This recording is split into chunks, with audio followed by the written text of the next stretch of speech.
Seja bem-vindo ao podcast Cinemação 457. Eu sou Rafael Arinelli e nem tudo são rosas no Tudum. Eu sou Marina Rodrigues e nós estamos vendo o desmanche do mito da autorregulação.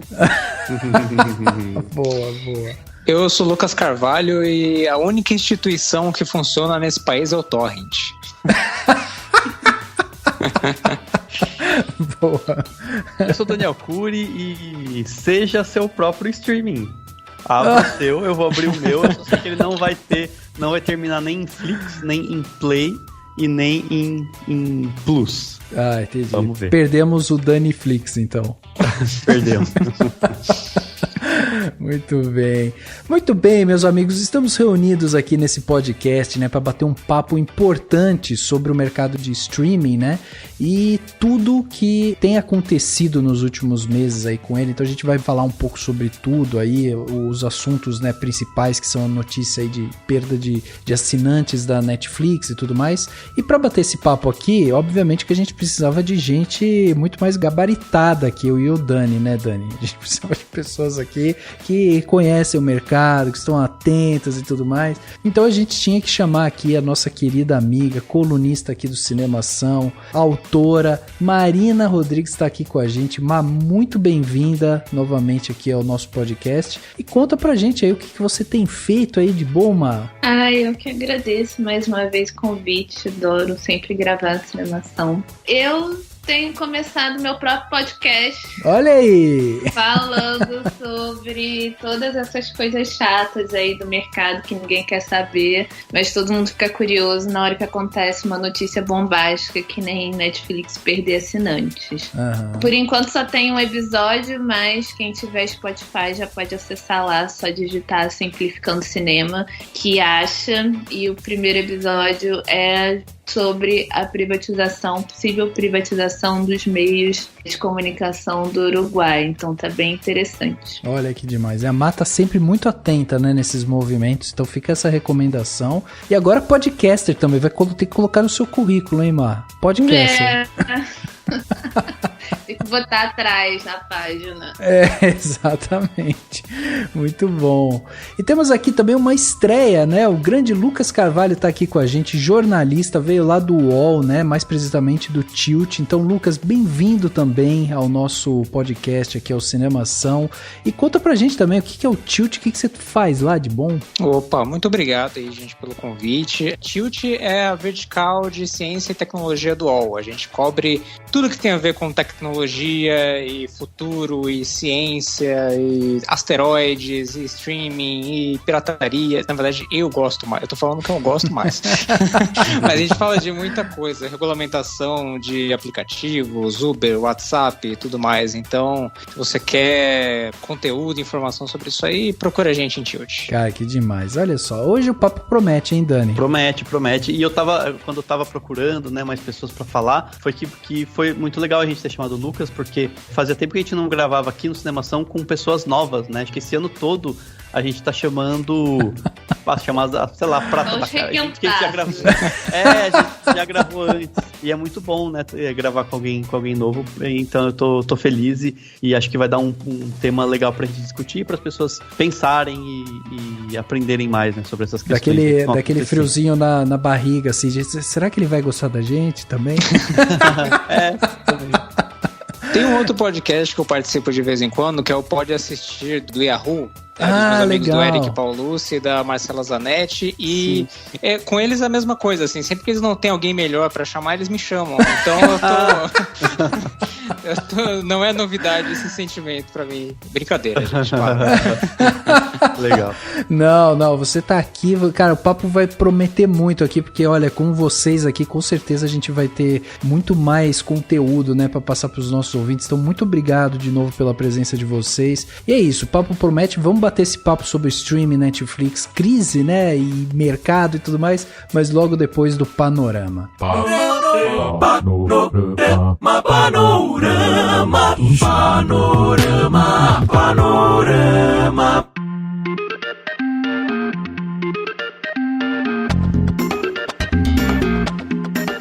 Um pouco mais técnico hoje, né? Mas nada impede de você mandar os seus pitacos sobre isso, né? Afinal de contas, é para isso que a gente tá aqui. A gente inicia uma conversa e aí a gente traz aqui algumas informações, mas ela se expande através de vocês. E para fazer isso é muito simples, né? Basta você acompanhar o nosso trabalho, porque além do podcast que a gente faz, a gente também coloca muita notícia no ar sobre o tema, né? Inclusive a Marina, que tá aqui hoje, ela tem uma coluna dentro do Cinemação, onde ela coloca vários textos falando sobre regulamentação, sobre toda a parte de streaming também, né? Fala sobre isso. Então, são textos muito didáticos, muito legais, e tá tudo isso lá dentro do Cinemação.com.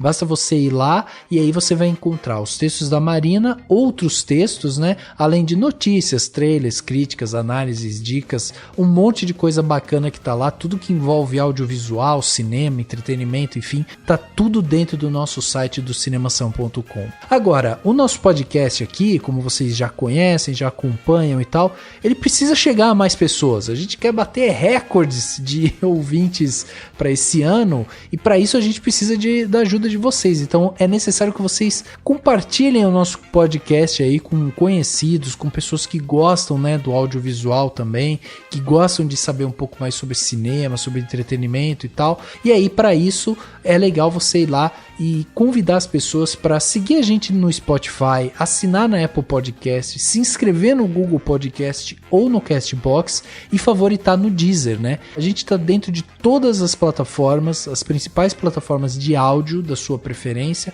É só você ir lá procurar a gente e aí assinar, colocar lá para você receber as notificações de quando um episódio novo sai. Então isso é muito importante. Se você tem alguém aí que você acha que gosta desse tipo de assunto, apresenta lá o Cinemação para essa pessoa, porque pra gente vai ser muito importante. Quanto mais ouvintes a gente tiver, mais coisas legais a gente vai poder fazer aqui para vocês. E também fica o convite, né, para você que é ouvinte aqui do Cinemação há muito tempo, que acompanha nosso trabalho, vale ressaltar que a gente já tem aí mais de 10 anos de caminhada dentro de site, podcast e tudo mais. E aí, para manter isso daqui tudo funcionando, a gente precisa da ajuda de vocês. E para isso, a gente pede para quem puder entrar lá dentro de cinemação.com/contribua e lá você vai ver todas as plataformas de financiamento que a gente faz parte. Aí é só você ir lá, selecionar a plataforma que você quer, seleciona o plano que você quer e começa a contribuir com o Cinemação. A gente está muito feliz que esse ano a gente está chegando aí a mais pessoas, mas é muito importante que realmente isso seja algo que você faça, não só com o Cinemação, mas com o seu podcast favorito, com os produtores independentes, né, de podcast, de conteúdo e tudo mais, porque é muito motivador, né, você ser recompensado por aquilo que você está produzindo. Então vai lá dentro de cinemação.com/contribua, veja qual é a melhor plataforma, veja nossos planos, o que a gente quer fazer, as metas que a gente estipulou, tá tudo lá descrito para você. E além disso, se você quiser contribuir de forma unitária, uma vez só, você quer ir lá, quer chegar, quer fazer uma contribuição e tal, e pronto, então a gente tem o nosso Pix, né? E aí pelo Pix fica super fácil de fazer, basta você colocar a chave Pix, que é contato@cinemação.com, o nosso e-mail. Você coloca lá o nosso e-mail e aí vai aparecer meu nome e você faz a doação que você achar necessária. Então é isso, fica esses convites para vocês aí, porque é muito importante essa troca, né? Tanto na parte de conteúdo quanto de comentários e tal. E falando em comentários, temos coisas importantes hoje também, né, Dan? Temos comentários muito bacanas, então assim, antes de eu ler, sempre bom lembrar, gente. Se você tá ouvindo aqui o podcast, você quer mandar um comentário pra gente, você quer dar sua opinião, dar um feedback, falar que tá ouvindo, qualquer coisa. Primeiro, você pode usar qualquer rede social, a gente tá de olho em todas, né? Facebook, Twitter, Instagram, comenta, onde você quiser. Tem espaço de comentário, tem mensagem, pode mandar pra gente. Se você preferir uma forma um pouco mais formal, manda um e-mail para o contato@cinemação.com, né? A gente recebe os e-mails, também seleciona, né, os comentários, os feedbacks, para ler aqui para vocês. E claro, você também pode comentar no próprio espaço de comentários do site do Cinemação. Então entra lá no cinemação.com, clicou no podcast, lá tem o Discuss, né, que é aquele espaço de comentários. Você escolhe lá, entra lá e escreve também quanto você quiser. Pode ser coisa breve, pode ser coisa longa, o que for melhor para você, o que você achar melhor, o que você tiver vontade de dizer. E a gente tem aqui 2 comentários bem legais. Um deles foi um e-mail, na verdade uma newsletter, né, do Cinemação, que foi enviada para várias pessoas, e a Maria Lúcia respondeu muito rápido. Ela respondeu assim: gente, obrigada, vocês são ótimos e tô transplantada, vai me trazer alegria.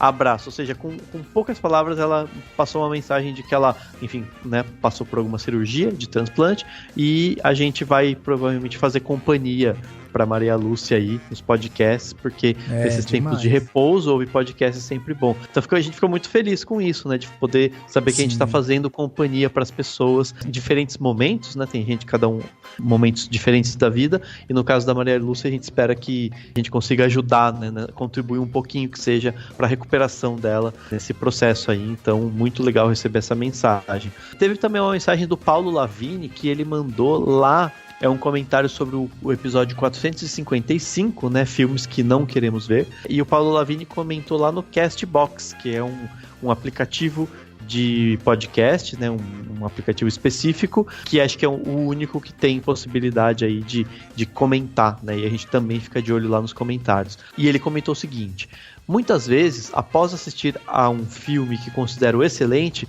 eu fico fora do mundo por um tempo. Infelizmente, essa sensação está cada vez mais rara. Os últimos filmes que tiveram esse efeito foram Vicky Cristina Barcelona e Você Vai Conhecer o Homem dos Seus Sonhos, ambos do Woody Allen. No passado mais remoto, Aliens, Tubarão, Tootsie, Titanic, Nostalgia, Rosa Púrpura do Cairo, O Homem-Elefante e Gente Inocente do Truffaut. Foram alguns que me transportaram a outro mundo. Tenho certeza de que teve outros que me escapam da memória agora. E aí ele continua dizendo o seguinte: gente, a maioria dos filmes discutidos aqui sempre foram chatos. Avatar, Batman, filmes de Marvel. A exceção é Star Wars, que adorei ver no Cine Pathé em Belo Horizonte em 1978, aos 13 anos de idade. Então, muito legal, né? Ele, na verdade, ele comentou várias coisas a respeito do que a gente discutiu no podcast, né? Porque depois ele ainda comentou sobre os filmes em 3D, dizendo que fica com inveja. Ele falou: tenho visão dupla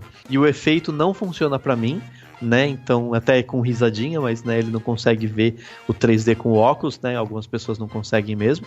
E depois ele ainda dá uma reclamadinha, né? Porque ele fala assim: que áudio barulhento é esse que diz "You have a granddaughter"? Seus ouvintes vão ficar surdos, aí adeus podcast. Porque teve um áudio que ficou na vírgula, né? Que o Rafa colocou, que acho que fazia um barulhinho a mais.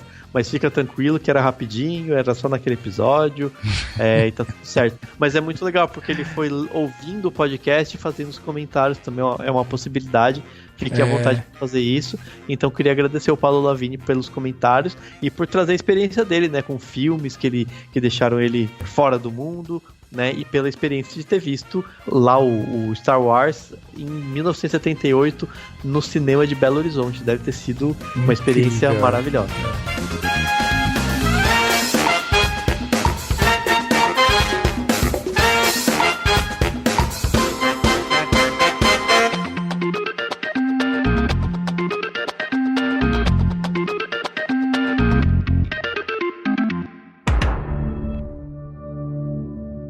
Netflix tá cheio de coisa nova, olha só. Todo dia tem coisa nova, né? Vamos ver essa aqui? Ver? Tá maluco. Por quê? Netflix não é pra ver, não. É pra você ficar passando cartazinho. Ó, clica aí.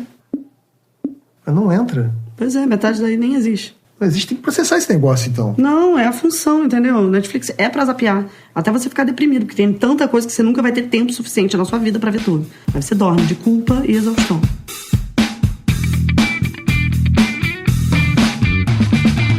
Bom, recentemente foi anunciado e amplamente divulgado aí, né, que pela primeira vez desde sua criação em 1997, a Netflix ela tá perdendo usuários ao invés de ganhá-los. Para ser mais preciso, depois de bater uma marca de 220 milhões de assinantes em todo o mundo, a plataforma comunicou aos seus acionistas, através dos resultados trimestrais, né, os 3 primeiros meses do ano, né, janeiro a março de 2022, que foi registrado aí uma perda de 200 mil assinantes a menos, né, na sua plataforma. E além disso, eles também tiveram uma queda nas ações, né, na Nasdaq, sofreram lá o que eles chamam de colapso vertical, uma perda de 27,5% no aftermarket. E aí, só para traduzir isso, porque aqui a gente fala de filme, cinema e tal, a gente não é economista, não sabe direito o que são essas coisas. Então, aftermarket, ele é um termo em inglês que significa momento depois do mercado. Ou seja,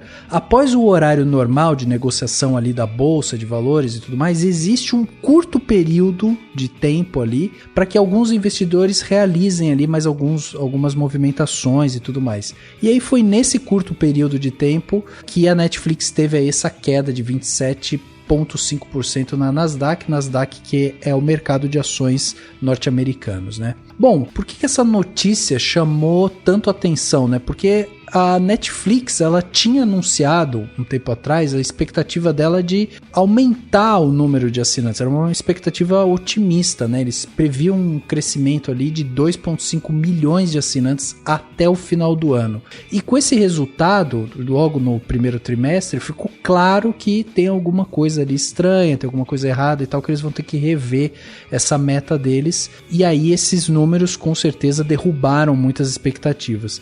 E aí isso acabou deixando muitos investidores preocupados, né? Teve uma galera que ficou preocupada e tal, para a perspectiva dos próximos meses, né? Inclusive porque a própria Netflix já está indicando que vai ter uma perda ainda maior de assinantes e que até ali o final de 2022 pode haver uma perda de 2 milhões de assinantes a menos na sua plataforma. E aí apenas a título de comparação, né, pra gente saber, hoje a Netflix no Brasil é a principal plataforma de streaming, né, líder de mercado, vem em seguida ali com o Prime Video, né, que tem 22%, a Netflix tem 31%, a Disney Plus em terceiro lugar com 13%, a HBO Max com 12% seguida, a Globoplay com 8%, Star Plus com 5% e Telecine com 3%. E aí, esse é o cenário que se foi desenhado e muita gente falando e tudo mais sobre isso, e aí eu começo perguntando para vocês, e aí, meus amigos, essa notícia aí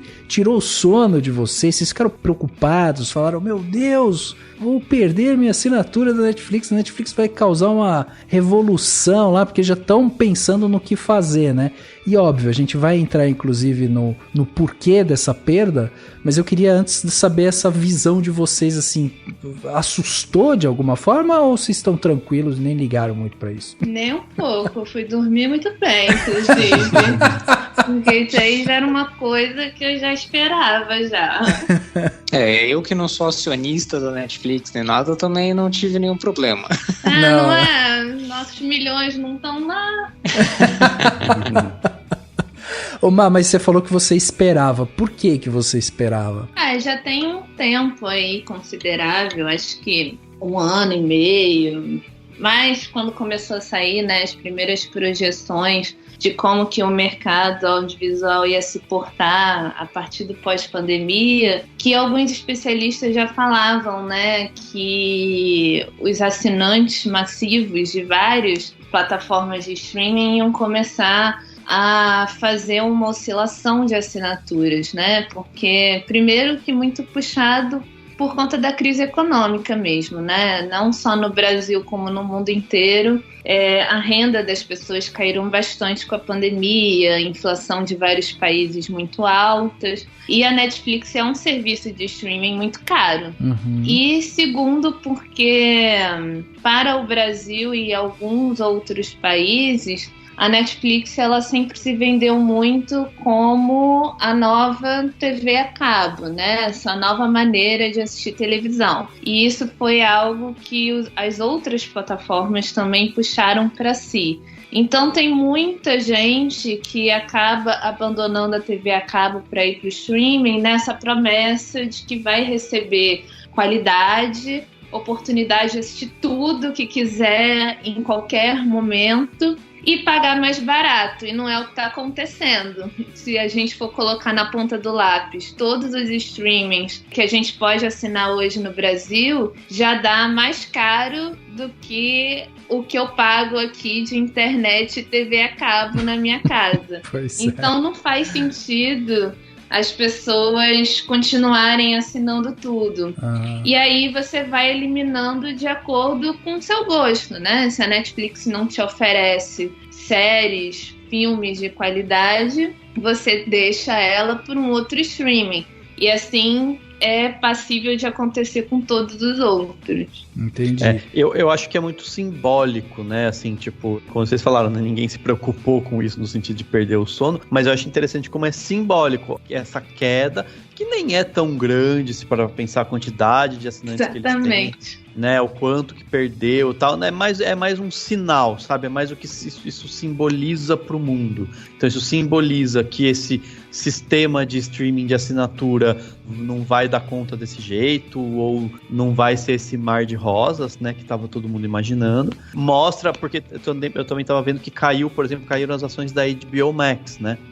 Ou da Warner, não sei se a HBO Max especificamente tem ações, mas deve ter. Mas também teve queda e tal. Por quê? Basicamente porque a HBO Max, mesmo que esteja num patamar de crescimento ou de pelo menos estabilidade, eles se deram conta de que eles não vão conseguir atingir a meta ousada que eles criaram, que era de ter 1 bilhão de assinaturas no mundo todo. Porque como a HBO é da Warner, tem muita coisa lá dentro, eles têm um catálogo bizarro, gigantesco. Você fala, poxa, vamos conseguir 1 bilhão. Aí todo mundo olha e fala, não vai ser fácil assim ter 1 bilhão de pessoas assinando sua plataforma, né? E acho que é isso deu uma sacudida, por isso cai o valor das ações, mas é isso também, isso sempre acontece com tudo quanto é mercado que já está consolidado, isso é normal. Cai pra caramba a ação de uma empresa, sobe da outra, sobe depois, cai um pouco, depois sobe de novo. É até desejado, né, pelo povo aí desse mercado, porque eles ganham dinheiro com isso, né, comprar na baixa, essas coisas. Mas o fato é que isso sinaliza para todo mundo que esse mercado que tá num começo e que tava aparentemente nadando de braçada, não vai ser assim. E aí agora todo mundo vai começar a repensar estruturas, porque eu acho que um ponto legal da Netflix, da gente pensar, né, é que ela estava investindo muito há um tempo a gente viu, né, séries, filme, original para tudo que é lado, né, lançamento o tempo inteiro. E aí agora eles parecem que vão puxar o freio, porque eles falaram não vamos dar conta de investir tanto dinheiro, e já tinham essa coisa de perda, mas ao mesmo tempo é um debate interessante de se ter, que o quanto as produções originais da Netflix têm a chamada qualidade, que é algo discutível, porque o que é de qualidade para um não é para o outro, tal, né? Mas também a questão de se ela tem fãs, né? Assim, se tem produtos como um Harry Potter, como um Star Wars, como grandes franquias, que tem fãs que vão assinar uma plataforma de streaming para ver todas as novidades, né, que vão vir desses merchandising. E a Netflix tem, mas não tanto quanto, porque ela não tem a estrutura do estúdio de antes. Ela desde o começo era esse serviço, né? Eu acho que tem uma questão também sobre isso, que é esse buzz que gerou a notícia da queda de assinantes, que é meio aquele sentimento gostoso de quando você vê uma previsão apocalíptica se confirmando, sabe? Tipo, quando você vê todo mundo previu que o streaming ia virar a nova TV a cabo, porque tinha muitas empresas entrando no mercado e tudo mais, e esse resultado meio que comprova essa tese de que a fragmentação do streaming tá meio que limitando o mercado, né? Tem até um estudo de uma pesquisadora da Universidade Federal do Rio Grande do Sul, a Andressa Nunes Soilo, que ela analisou faz uns 2-3 anos como a fragmentação dos serviços de streaming, ou seja, os títulos saindo da Netflix, que era praticamente um monopólio desse mercado, e indo para outros títulos, para outras empresas, para a Amazon, para HBO agora e tudo mais, isso estava fortalecendo de novo a pirataria, ou seja, os níveis de pessoas, os números de pessoas fazendo torrent de filmes e séries estavam aumentando de novo, porque ninguém tem dinheiro para ficar assinando esse monte de streaming ao mesmo tempo. E a pirataria foi, em grande parte, o que deu aquele empurrão inicial da Netflix, né? Ou seja, É um lugar onde você consegue todos os seus filmes e séries por um preço barato, por um preço baixo, com facilidade. Você não precisa porque ficar entrando em site perigoso, que você pode instalar um vírus no seu computador, qualquer coisa assim. Só que agora a Netflix já não é mais tão barata, não tem todas as suas séries e filmes que você quer ver, e pra você ter tudo isso, você tem que pagar muito caro, então a pirataria volta a crescer. Então tem todo esse efeito dominó, né? Tipo, o anúncio da Netflix, assim, que não é nem só o mercado, mas toda a dinâmica de consumo de mídia na internet e tudo mais. Nesse aspecto de preço, é interessante porque hoje o pacote da Netflix mais caro, que daí dá direito pra você inclusive assistir filme 4K e tudo mais, cara, é 50 e tantos reais. É um absurdo o preço, é o mais caro hoje do mercado.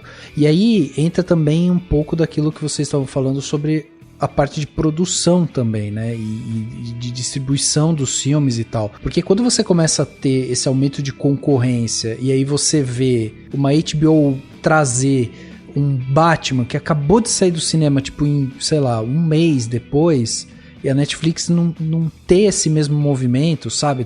Eles não estão conseguindo acompanhar. Então você percebe que já há um enfraquecimento nesse sentido, né? Eles começaram a investir muito nas produções próprias, porque viram que isso era algo muito rentável. E aí, só que daí quando você começa a ter serviços mais baratos, que estão trazendo coisas que, tipo, esses blockbusters que saem do cinema e estão indo direto para sua casa, com uma qualidade ótima, porque daí você tá pagando uma mensalidade menor e tem um filme em ótima qualidade ali. Aí, tipo, tudo isso vai prejudicando. E aí soma-se a isso também a própria questão da pandemia, né? Que enquanto a gente estava com os números mais altos e a galera toda mais presa em casa e tal, o pessoal saiu assinando também muito streaming, né? Porque era o que tinha para fazer, o que você podia fazer. Está em casa, vou assinar mais coisa aqui. Começou a ter um pouco mais de abertura, o pessoal começou a sair e tal, aí cancela-se realmente, vou cancelar aqueles que eu tenho menos afinidade. E aí é um movimento contrário mesmo, né? Porque enquanto você tem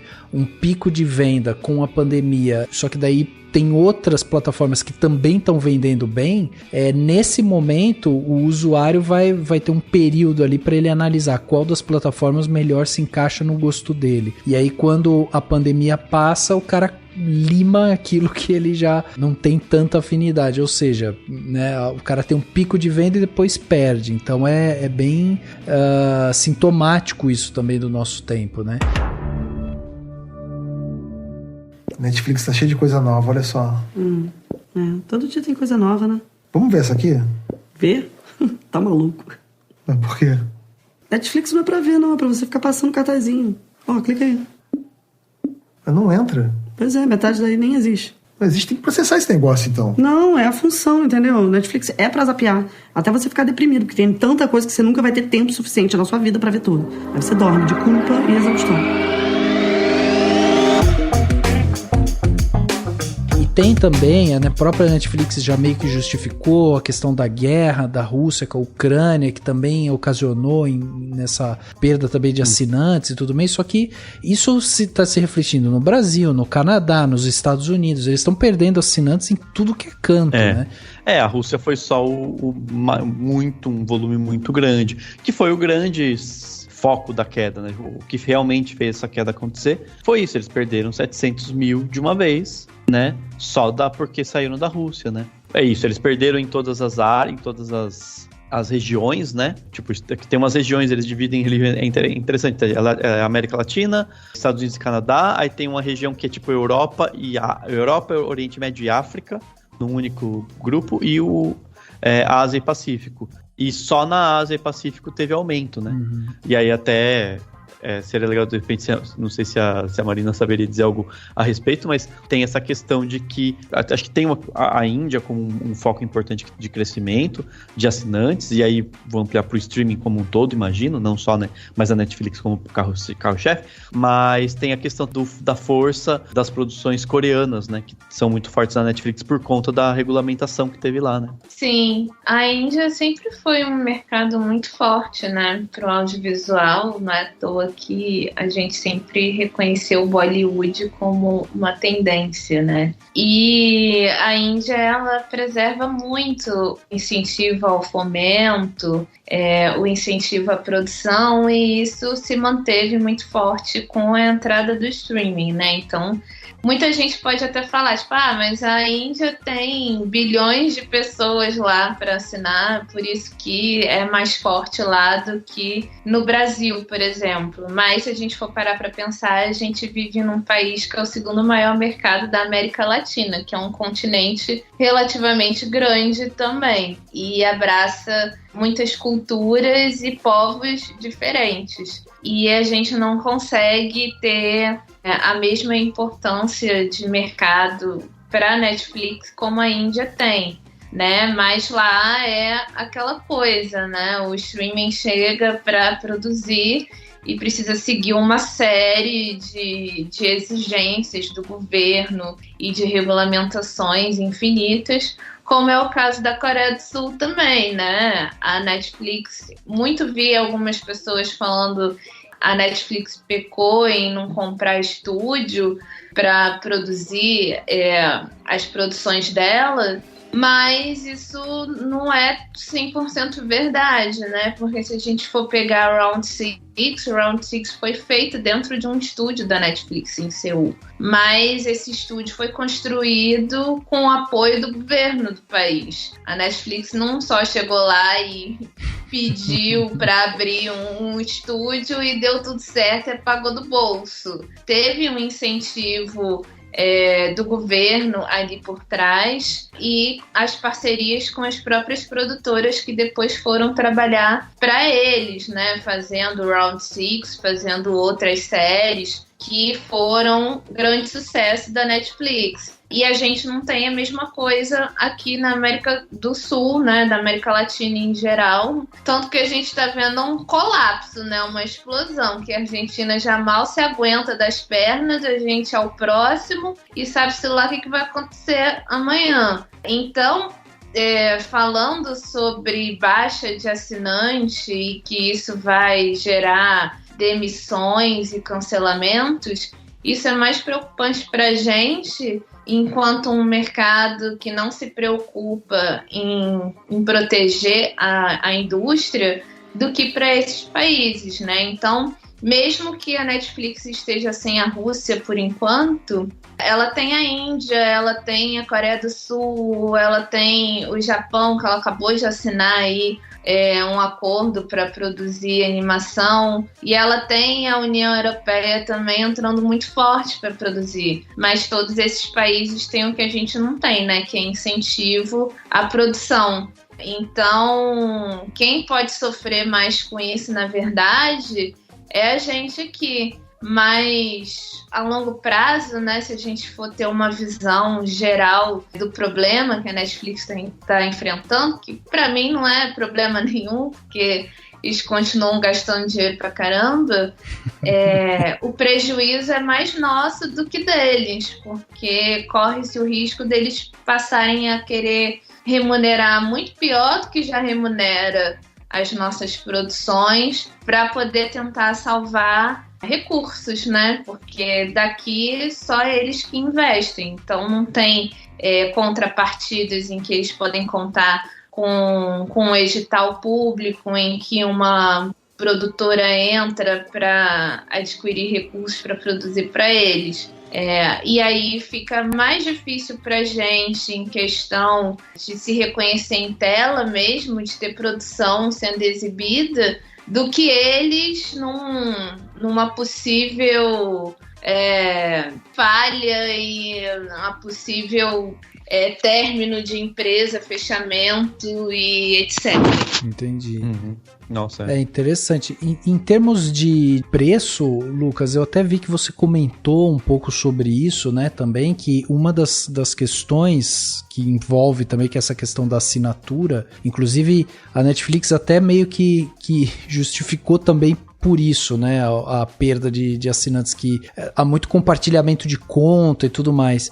E aí eu vi até você escrevendo nas redes sociais, no Twitter e tal, que você vê que em breve a gente pode ver um aumento, né, de preço por parte das concorrentes também, né? Porque acaba não sendo um troço muito sustentável, né? Uhum.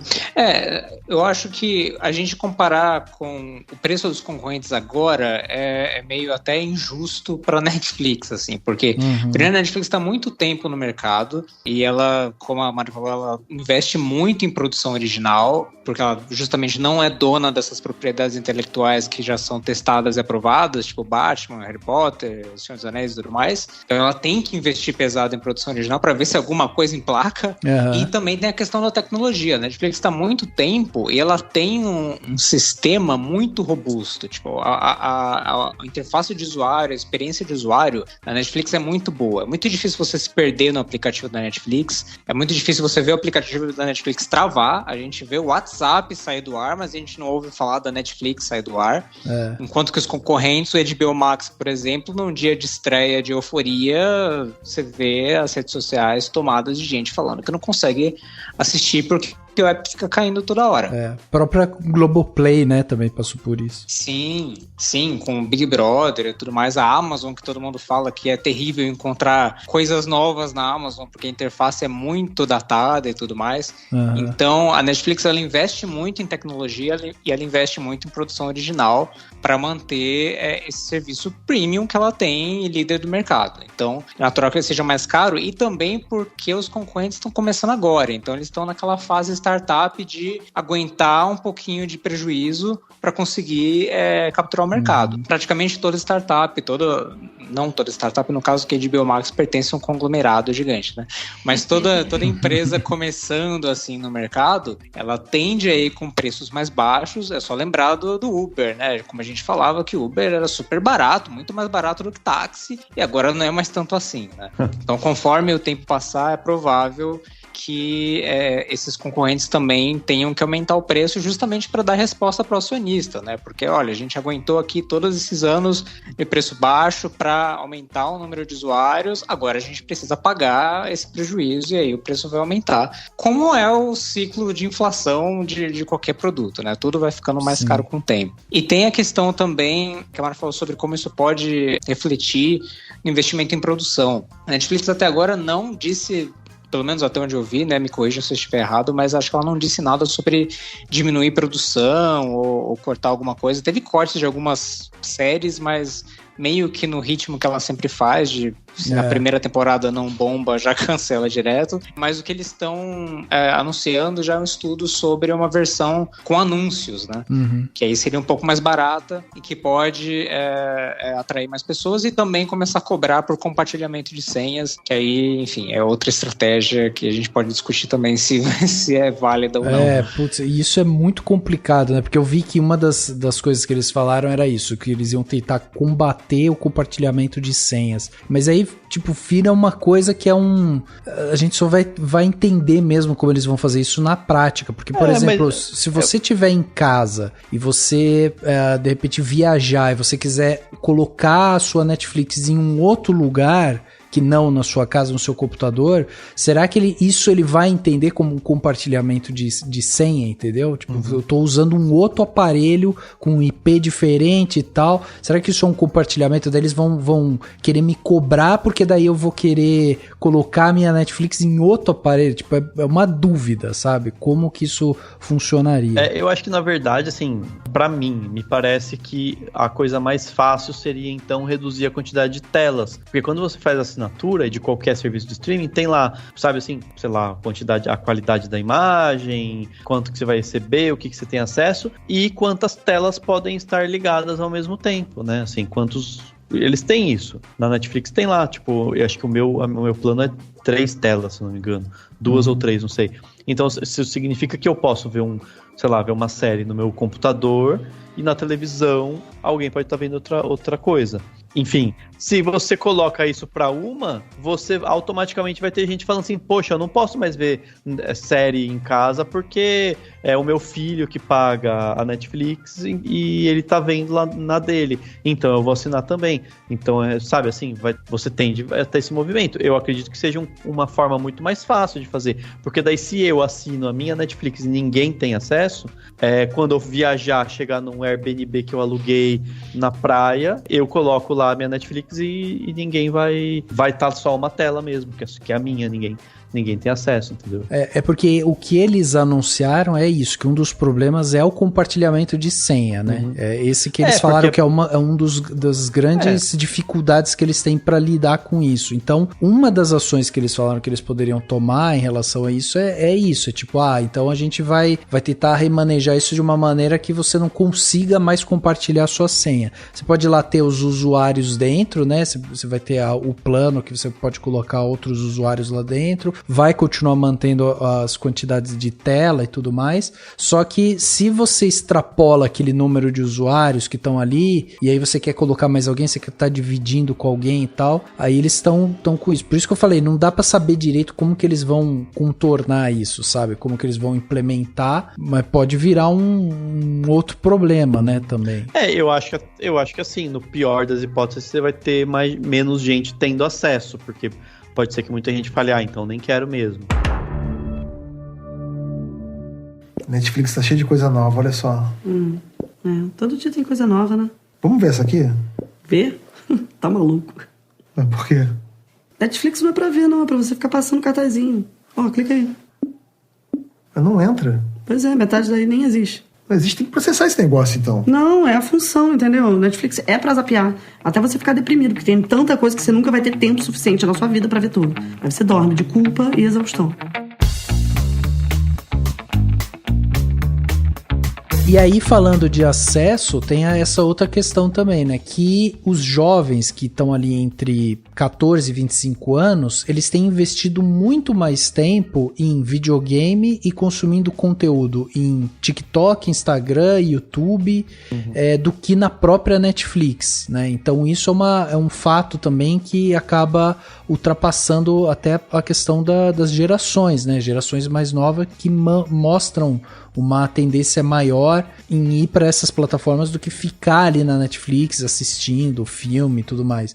Então isso também é uma outra coisa que seria a tal da segunda tela, né, que o pessoal fala. Então isso é outra coisa que de repente vai, assim, eles estão também analisando, né, se isso pode ser uma coisa que vai impactar mesmo e tal. Agora, uma das coisas que quando o Lucas estava falando me chamou a atenção, e eu percebi isso enquanto o Lucas estava falando, é que é interessante, né, porque a Netflix, quanto empresa e produto, ela depende só dela, né? Ela vende as coisas dela, ela produz as coisas dela e tal. Quando você para pra pensar na Disney Plus, você tem a Disney por trás. Então você tem uma grande empresa ali por trás. A Amazon Prime também, né? Tem a Amazon com o dinheiro infinito do Bezos atrás lá. E aí você tem outras, tipo a própria HBO também, ela é tipo, eles não estão colocando tudo dentro da ficha só do streaming, tipo, são empresas que têm alguma coisa que complementa aquilo, e a Netflix ela é um pouco diferente nesse sentido, porque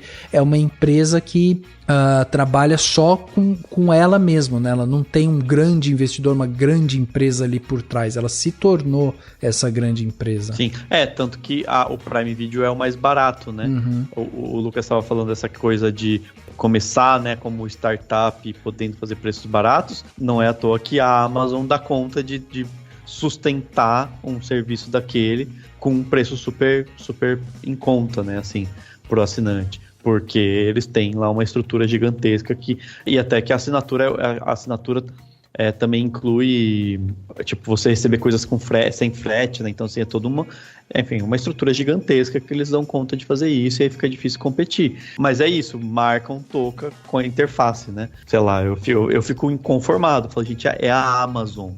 Os caras não conseguem fazer uma interface minimamente boa, né? Assim, eles conseguem fazer o foguete para levar pessoas no espaço. Foguete, fazem, né, coisas tipo, tem um negócio que ganha dinheiro até não querer mais e não consegue contratar galera de TI. Mas, enfim, você falando disso, eu acho que tem isso também, e é aí que a Netflix acho que estava tentando investir quando podia, digamos assim, e vai continuar investindo, claro, mas só pra gente enxergar esse momento como uma virada de chave, talvez, a gente tava vendo justamente eles investindo em originais, que é justamente para ter... Claro, tem vários fatores das empresas que se sustentam, mas acho que o grande tchan da HBO Max e da Disney Plus, da Star Plus e tal, é que você tem um catálogo gigantesco de coisas muito grandes, importantes, obras que são, né, lembradas até hoje e tudo mais. E aí, quando você vai para Netflix, eles sabiam, né, quando viram que todo mundo ia fazer o seu próprio serviço, eles sabiam que eles iam ter que investir nos originais. E aí acho que é um debate complicado de se ter, assim, complicado não, mas é um debate complexo de se ter, que é o quanto valeu ou não a pena esse investimento maciço em muitas e muitas produções, né, produção a rodo. E aí discute-se sobre a qualidade, né, do que a Netflix produz ultimamente, né, o que mais faz sucesso, o que não faz, enfim, vai né, uma questão para se pensar, porque eles estavam fazendo isso a toque de caixa, e agora talvez eles precisem utilizar alguma inteligência maior na escolha, né, das séries e tudo mais, né, porque, sei lá, eu fico pensando, acho que é mais sustentável, até esquecendo todo o catálogo da Warner, mas pensando na HBO Max, com as séries e produções HBO só, especificamente, que tem toda uma qualidade, elas são lembradas, elas são vistas até hoje, as pessoas, quem assina e gosta das séries da HBO, vai continuar gostando das séries da HBO, né? Tem até a propaganda deles, né? Não é TV, né? It's not TV, it's HBO, desde o cabo, mas até agora no streaming, com coisas com uma qualidade bem pensada. Então, isso eu acho que é um pouco mais sustentável, porque daí você talvez não atinja um público gigantesco, mas é um público mais fiel, enquanto que a Netflix tem isso, ela acaba ficando com esse público que a qualquer momento pode deixar, porque eu acho que eles não têm os brand lovers, né? Eles não têm aquelas pessoas... Tem muita gente que gosta da Netflix, mas, sabe, o brand lover, né? O apaixonado é pelas séries, pelo produto que está fazendo sucesso naquele momento, e não pela marca, né? Como tem, acredito que a Disney seja a que tem as pessoas que vão assinar, porque ama Disney. Tem um monte de gente, eu conheço um monte de gente assim, tipo, eu amo Disney. E aí a pessoa vê tudo da Disney.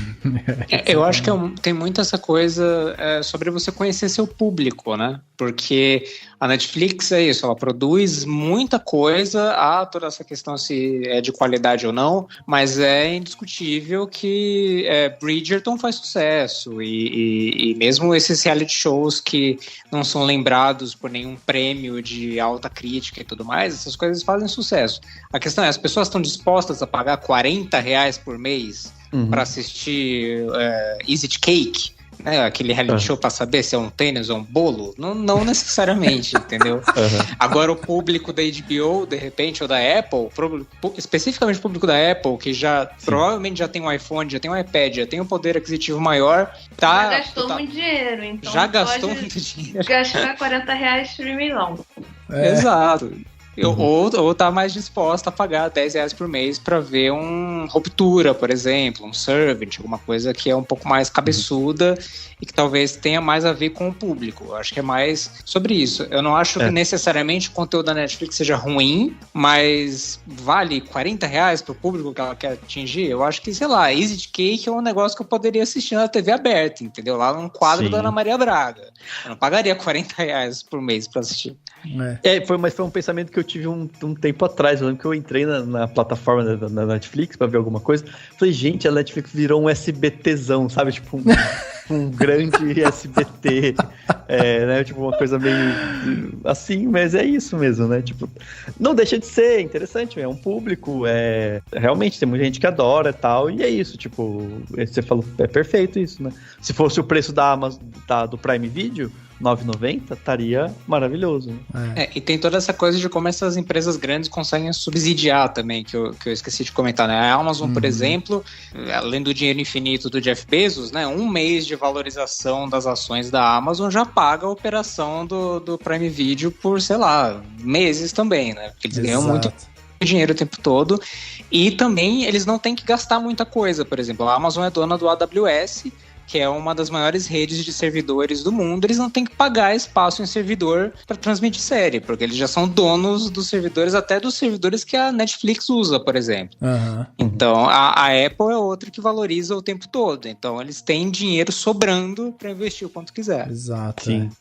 E você falou também um pouco sobre esse lance da Netflix, e daí você estava até falando, né, que uma das coisas que você fala é justamente sobre pensar o streaming por renda de assinatura acaba sendo errado, né? Pensando também na parte de autorregulamentação e tudo mais. Então, assim, com essa conversa que a gente está tendo hoje, às vezes dá uma sensação de que a gente pode ver uma estrutura de, com a Netflix pegando esses estúdios locais, fechando parceria com o estúdio no Japão, na Polônia, não sei o quê, que de repente ela pode pegar um nicho grande ali de produção interna, sabe?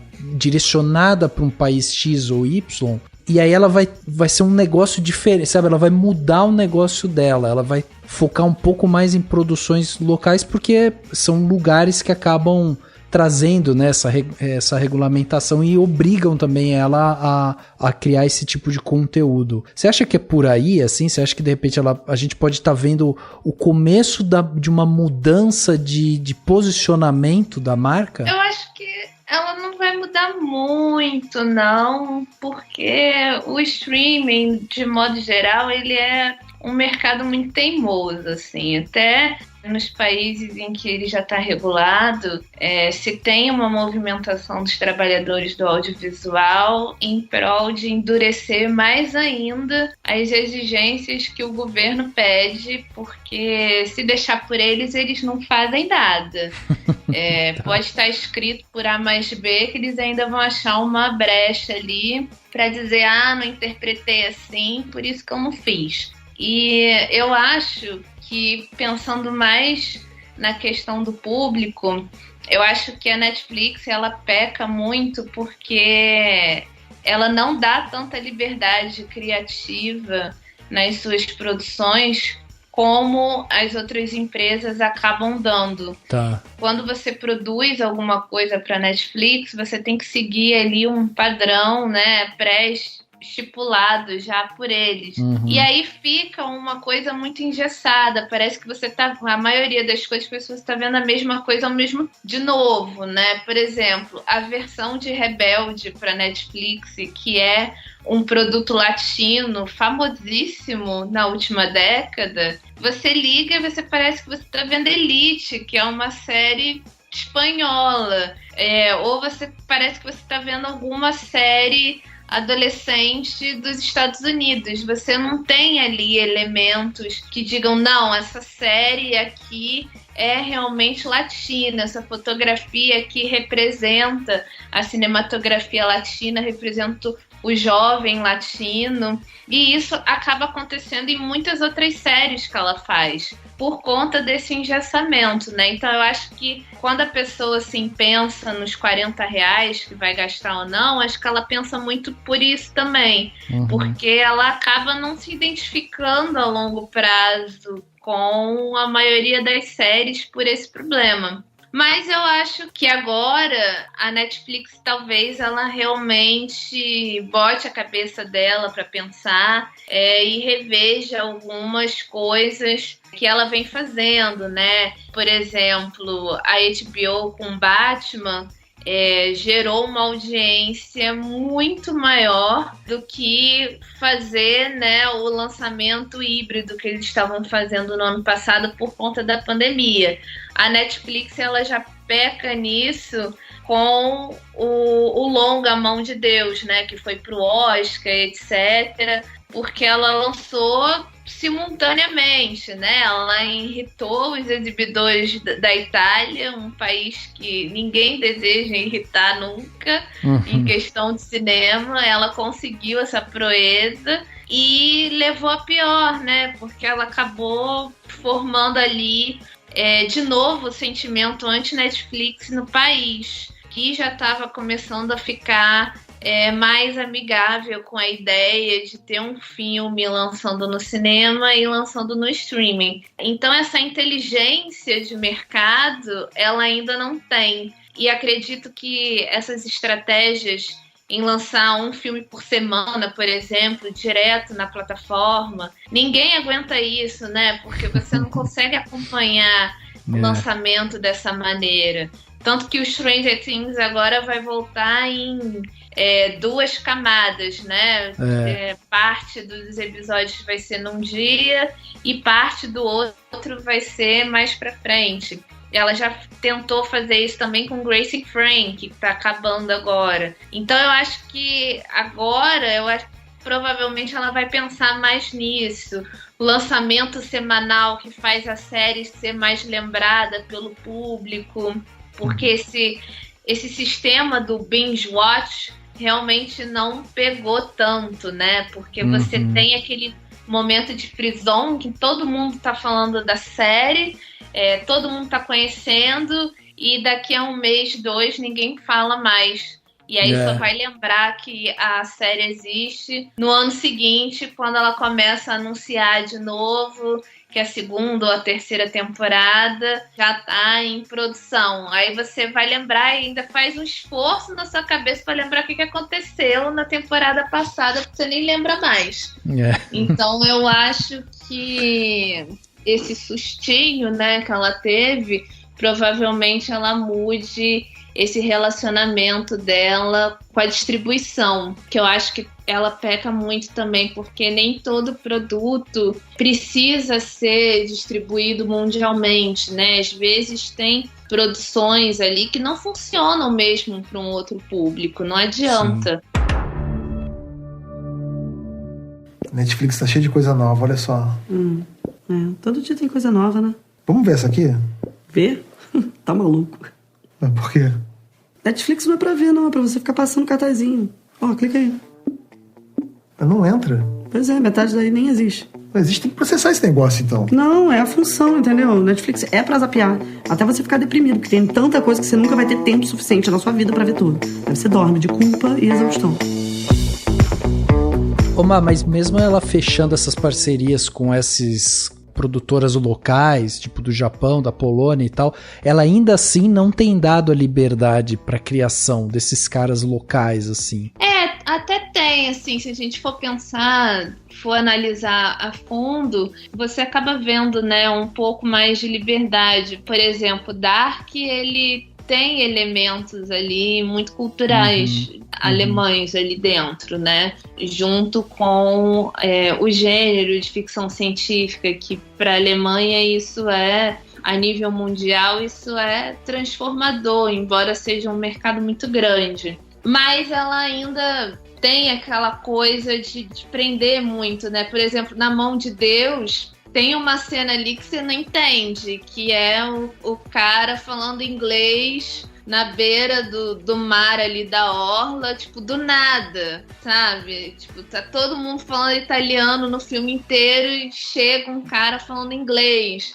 Quer dizer, são tentativas que ela faz ali de tentar preservar essa identidade norte-americana mesmo em produtos mais independentes, em que ela tenha que cumprir com alguma contrapartida. Mas eu espero que isso mude daqui pra frente. Entendi. Você tava falando da questão do binge watching, de lançarem de uma vez, né? Eu até lembrei, o próprio Round 6 eu não assisti até hoje, porque perdi o hype e agora não vale mais a pena, né? Assim, não, ainda vale a pena, pô. Não, assim, não vale a pena no sentido de que, tipo, já tem outras coisas e tal, mas eu tô falando isso porque por que eu tô falando isso? porque eu acho que também tem a questão da qualidade, né? Assim, se além de tudo, se você lança de uma vez as séries e além de tudo você tem algumas, não todas, claro, tem coisa boa na Netflix, óbvio, mas algumas são muito esquecíveis, assim, muito, né, assim, qualquer coisa, e até compreensivelmente porque eles estão tentando produzir o máximo possível, enfim, mas o fato é, ela se torna ainda mais esquecível, aí que você não lembra mesmo, né, do que aconteceu na primeira temporada para começar a segunda, né, então acho que tem também esse fator, né, que é pra se pensar, assim. Tem também o problema de títulos legais que não tem tempo de criar um buzz, assim, não tem tempo de criar um hype em torno deles. Por exemplo, Arquivo 81, que é uma série que estreou na Netflix esse ano e teve muitas críticas positivas, só que é isso, estreou no meio de um monte de outras estreias que fizeram mais barulho e aí Arquivo 81 foi cancelado. Ou Mindhunter, do David Fincher, também, que é uma série que foi super elogiada, mas que, de novo, não joga uma temporada de cada vez. Quem viu, quem não viu, não vai ver nunca mais e você perde o trem do hype de novo. Um bom exemplo disso, que eu tava até conversando com... O trem do hype é bom. Tava até conversando com os amigos sobre isso também. Um bom exemplo é Ruptura, da Apple TV. Uma série que eu acho que se tivesse estreado na Netflix... meia dúzia de fãs de ficção científica teriam assistido e iam falar muito bem, ninguém mais ia ver e ia ser cancelado, porque, enfim, não ia gerar o barulho que gerou. Ou Ted Lasso, outras coisas da Apple TV que estão ganhando mais notoriedade agora. Justamente por isso, porque elas têm tempo. Você vê um episódio, você fala pros seus amigos, aí na semana que vem todo mundo já viu, e isso vai crescendo, né? Perfeito. E tem a ver com a teimosia. A Marina falou do... a galera teimosa e tal, e eu lembro de ver coisas sobre o Reed Hastings, né, que é o CEO da Netflix, como um cara, tipo, que não arreda o pé de umas coisas, né, então, assim, acho que eles demoraram pra entender que o binge-watching, né, que lançar a série de uma vez pode ser problemático, e ele também, acho que ele não entende até hoje que você ter um catálogo gigantesco pode ser um problema, porque na cabeça dele é tipo, quanto mais melhor, e não, aquela também tem aquela característica da Netflix, que é da gente entrar na plataforma e ficar mais tempo pra decidir o que vai assistir do que assistindo, realmente, né? Ou você fica às vezes 2 horas rodando, fala, o que eu vou ver, e não vê nada, né? E dorme no meio. Tem isso também, assim, tudo bem, a gente vive na era do excesso de informação, de muita coisa, mas eu preciso de algo pra me guiar, eu preciso de algo pra me nortear, senão a gente, né, fica desnorteado, inclusive o termo, né? E acho que ele não entende isso, não entende que, né, às vezes, reduzir a quantidade de obras disponíveis, porque eles podem, né, tipo, pegar alguns originais, tirar do catálogo por um tempo, voltar depois, sei lá, poderia ser uma estratégia, mas o fato é que esse excesso, sem algo pra te organizar, faz com que a gente fique, aí você fica mais, a pessoa quer entrar ver uma série pra acalmar a ansiedade, ela fica mais ansiosa ainda, né? Chega um ponto em que você pagar pra ficar sofrendo ansiedade também não vale a pena mais, né? Sendo que você tem outros serviços que você não vai sofrer tanto porque você sabe exatamente o que você quer e você vai pagar menos. O Reed Hastings, eu acho que ele sofre do mesmo mal do Elon Musk e de outros CEOs de tecnologia, de achar, bom, eu previ a revolução do streaming, né? Porque a Netflix era uma empresa era uma locadora, né? Sim. Que mandava DVD por correio e tal. Então ele falava, bom, eu previ o streaming, então eu estou sempre certo. É igual o Elon Musk, né? Eu previ o SpaceX, a Tesla e tudo mais, então ele acha que está sempre certo, que é chama de mal do Steve Jobs, né? A pessoa achar que é o novo gênio da tecnologia aí porque acertou uma vez. Sim. Mas enfim, espero que ele não esteja ouvindo a gente. E você sabe que faz todo sentido o negócio que você estava falando sobre o aumento dos torrents também, por conta disso, né? Você tem, tipo, uma série, tipo, eu tive que pegar um papel, literalmente, um papel, uma caneta e fazer uma lista das séries que eu tô querendo ver. Porque eu tava com eu tenho uma lista gigante de coisas pra ver dentro da Netflix, uma lista gigante de coisas que eu quero ver dentro do Prime, uma lista gigante de coisas dentro do Globoplay, aí. Cara, tô com listas enormes de várias coisas e não assisto nada. Daí eu peguei e falei assim, não, eu vou fazer uma lista de papel aqui de algumas séries que eu preciso, que eu quero ver. Aí você começa a fazer a lista, você vai lá e coloca assim, por exemplo, o Mare of Easttown, que a gente falou aqui, acho que o Dani falou, né, Dani, no último... Eu indiquei recentemente. Você indicou aqui no Cinemação. Então, essa daí é uma série que tá na HBO. Daí você vai, Euforia. Daí você vai ver, sei lá, Underground Railroad, que daí é da Prime. Aí, sei lá, Anos Incríveis, agora que voltou, tá na Disney Plus. Aí você começa a ver, cada série que você quer ver, que tá uma em cada lugar totalmente diferente. Aí o que você resolve fazer? Bom, eu não posso assistir tudo, sabe? Eu não posso assinar, tipo, um plano pra tudo pra eu ver uma série. Então eu baixo o primeiro ou o segundo episódio e aí eu assisto um pouquinho ali, assisto um outro, ver se pega. Às vezes não pega. E aí não pegou, beleza. Agora, se você começa a ver alguma coisa recorrente, né, daquele stream, daquela plataforma, daí você pode começar a pensar em fazer assinatura.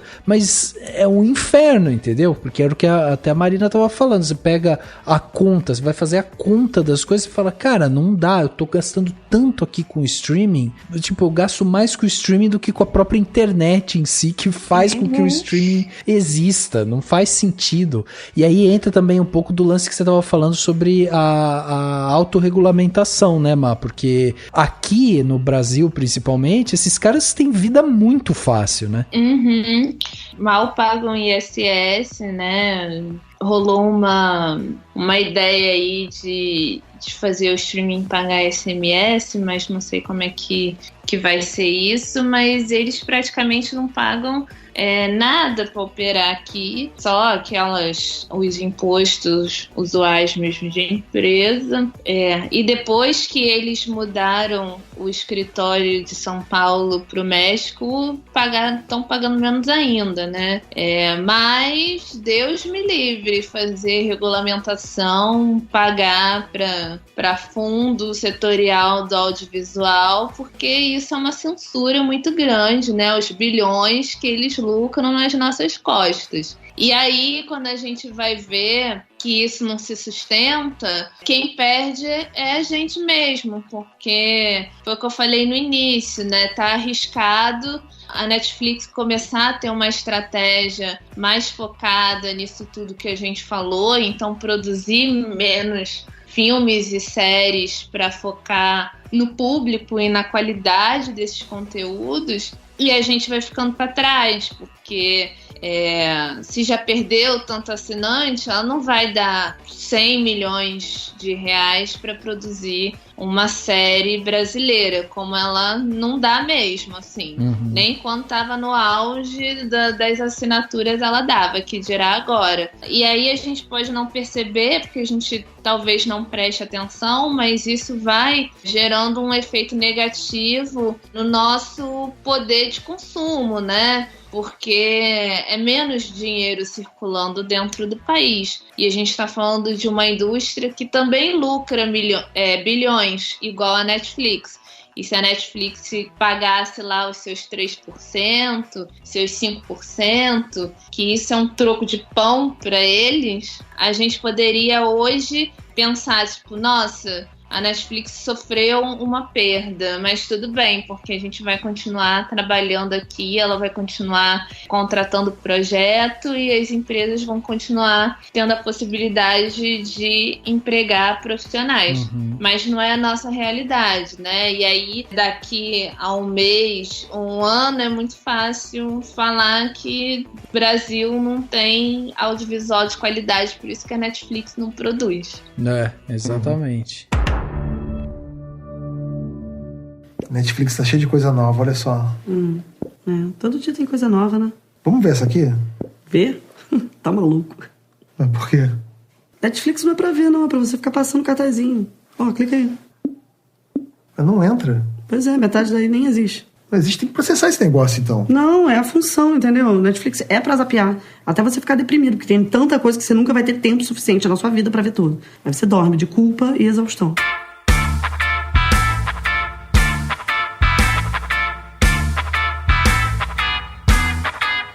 E eu ia perguntar para vocês na prática também, né? Porque a gente tá falando aqui sobre a Netflix porque foi da onde surgiu essa notícia e comparamos aqui com outros streamings, mas eu queria saber de vocês, assim, como é que vocês estão em relação à plataforma de streaming? Vocês estão assinando tudo ou vocês estão com o esquema de divido alguns e tal? Eu vou dar um exemplo aqui, ó. Hoje eu tenho assinados aqui, eu tenho a Netflix, eu tenho o Prime, tenho o Globoplay. E aí eu divido aqui, né, o Disney Plus. Então eu tenho esses 4 aqui comigo já. E aí, por exemplo, eu fico pensando se eu assino HBO, por exemplo, entendeu?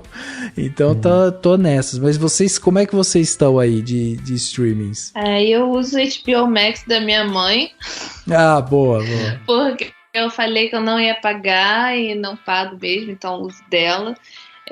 Assinar mesmo, que sai assim da minha conta, eu acho que só o Prime e a Netflix e a Globoplay. E a Disney eu até pensei em assinar, mas também desisti, então, porque lá eu só vou usar pra assistir Star Wars, que é uma coisa que eu gosto.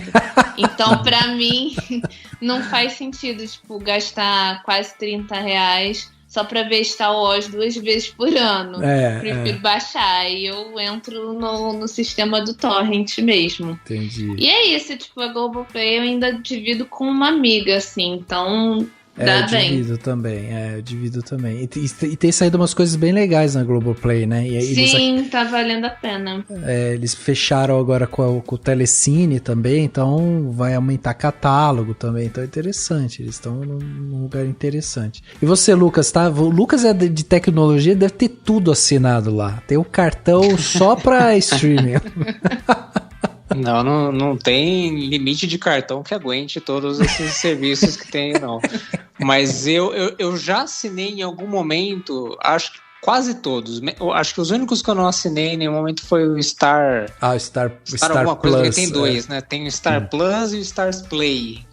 Ah, coisa caraca. Assim. Nesses dois eu não assinei, nem o Paramount, eu não assinei em nenhum momento. Hoje eu tenho o Amazon Prime, que eu pago anualmente, porque eu acho que compensa justamente a questão do frete grátis da Amazon, né? Que realmente não tem como competir com os outros streamings. E porque eu assisto algumas coisas legais lá também, de vez em quando. Netflix, eu acabo dividindo com a minha esposa e com a minha sogra, que assistem mais do que eu. Eu raramente ligo o Netflix pra assistir alguma coisa. E eu tava até recentemente com a Apple TV também, mas aí acabou a ruptura, eu parei, mas devo voltar a assinar assim que sair essa série nova da Elizabeth Moss com Wagner Moura aí, que eu tô interessado em ver também. E eu também assino. Aí vai soltando, né?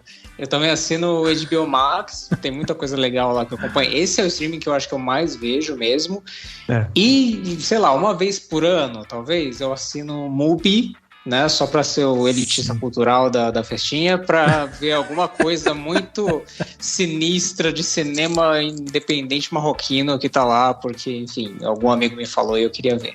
Mas esse é também meio caro e tem um conteúdo menor, só que é muito bem, a curadoria é muito boa, assim. Então, quando você tá de saco cheio de ver aquelas coisas pasteurizadas dos outros streamings, eu vou no Mubi, porque sempre vai ter uma coisa muito maluca e muito boa pra assistir lá. Assim. Caraca, você tem muita assinatura aí mesmo, hein? Mas você tem a desculpa que você pode falar, não, porque eu tô vendo aqui como que é o sistema de navegação do mundo. Procurando pauta. Procurando pauta. E você, Dan, tá com tudo também? Eu tô com várias coisas e fico até um pouco deprimido agora, pensando nos valores. Porque eu tô com o Prime Video, a Netflix também. A Netflix tem aquela coisa, tipo, os meus pais também usam, então, tipo, sabe assim, tipo, eles merecem, sabe? Deixa aí. Eu pago pra eles e tal. Eu tô com a Globoplay, mas a Globoplay eu tenho o mais barato possível que tem, então eu não consigo ver os filmes do Telecine, tipo, sabe assim, serviu pra eu ver o BBB, pra eu ver a entrevista que eles dão depois, essas bobagens aí. Aí tem a HBO Max, que é uma desgraça, né, porque tem muita coisa boa de catálogo, então realmente eu acabei usando bastante. Aí tem a Disney Plus, que eu não pago, mas, né, tenho acesso aqui. Até falei já pro o Henrique, né, que é nosso amigo aqui do podcast e que sempre grava com a gente, que tem assinatura. Eu já falei pra ele, Henrique, se você um dia cancelar a Disney Plus, eu não vou assinar, já era, não vou ter acesso. Não quero. Eu também. E eu tô com a MUBI também. E a MUBI, pra mim, eu tô com a sensação que assinar a MUBI é tipo quando você compra livro. Sabe quando você gasta R$50 num livro na livraria que só vai pra embaixo da pilha? Sim. Você vai demorar um ano pra ler, mas você gastou. A MUBI é meio que isso, tá? Tipo, não, preciso ver. Só pra apoiar o mercado editorial, né? Sei lá, E aí a MUBI tá muito isso, porque, tipo, eu pago e eu fico, meu Deus, eu preciso ver aquele filme, aquele lá e tal, né? Mas enfim, mas pelo menos revi Drive My Car, que valeu a pena. Então... Mas tá vendo, dos 200 mil assinantes que saíram da Netflix, nós 4 eles estamos lá. Exatamente. Exatamente. Mas vocês já cogitaram a possibilidade de cancelar? Já, eu na verdade eu acho que eu vou cancelar depois que eu terminar de ver as séries que eu acompanho lá. Que é Sex Education, Stranger Things, The Crown e Grace and Frankie. Uma já tá quase acabando, então a vitória. Grace and Frankie já acaba agora esse mês. E aí falta só essas daí darem o ponto final. Aí se não tiver mais nada de interessante pra ver, eu acho que eu vou cancelar sim. Eu penso em cancelar a Netflix todo mês, assim. Mas aí todo mês eles lançam alguma coisa que eu quero ver. Então agora estreou a 6ª temporada de Better Call Saul. Eu nunca assisti a série, então comecei a ver a série e já não vou cancelar esse mês. Mês que vem tem a nova temporada de Love, Death and Robots, que é aquela antologia de animações lá produzida pelo David Fincher. Já não vou cancelar mês que vem de novo. No outro eu acho que tem Stranger Things. Então assim eles vão me empurrando, entendeu? Mas a maior parte né, minha esposa e minha sogra que assistem mais, então é meio que o que o Dani faz com os pais, assim, né? Eles merecem, então a gente vai mantendo. E assim, pra mim é tipo, ela tá meio que no topo pra cancelar. Então, se em algum momento eu decidir que eu vou assinar, sei lá, a Star Plus, entendeu? Porque eu quero ver alguma coisa, provavelmente eu vou chegar na Netflix e vou falar assim, com licença, vou cancelar você. Até porque você cancela a Netflix e assina outras 2, né? Pelo mesmo valor. Também, exatamente. Mas também tem isso, assim, tipo, o que eu quero fazer em algum momento é cancelar por um tempo, esperar esperar e depois volto pra, né? Que eu deveria estar fazendo isso, inclusive, porque eu tô bastante. Essa é a vantagem desses serviços de streaming, por enquanto, é que eles facilitam o cancelamento e a reassinatura depois, né? A única coisa que eles ainda não pegaram da TV a cabo é o contrato de fidelidade. Sim. Espero que eles não peguem por um tempo. Mas a Globoplay que eu peguei é anual. Eu não consegui achar o mensal lá, só tinha opção anual, não sei o que eu cliquei lá, se eu cliquei errado. Mas assim, só tinha um anual. Daí eu falei, mas já tá anotadinho, porque se na hora de renovar eu falar, não tá valendo a pena, eu já não renovo. Agora, tem uma outra questão, né, que também é interessante, que assim, a gente tá vendo que vai chegar aí, muito em breve, série do Game of Thrones, por exemplo, né, uma série derivada de Game of Thrones que vai chegar na HBO, e o pessoal já tá também com o hype crescendo em cima disso. Daí a gente tem uma série de Senhor dos Anéis que também tá chegando, também o pessoal crescendo pra isso. Aí você tem na Disney, como a Má falou também, você tem os Star Wars da vida lá, daí começa a vir as séries de Star Wars e tudo mais, aí vou assistir isso também e tal. Aí agora, né, Disney, Marvel, aí começa a sair também as coisas de heróis e tudo mais, né, que a Disney tem lançado e tal.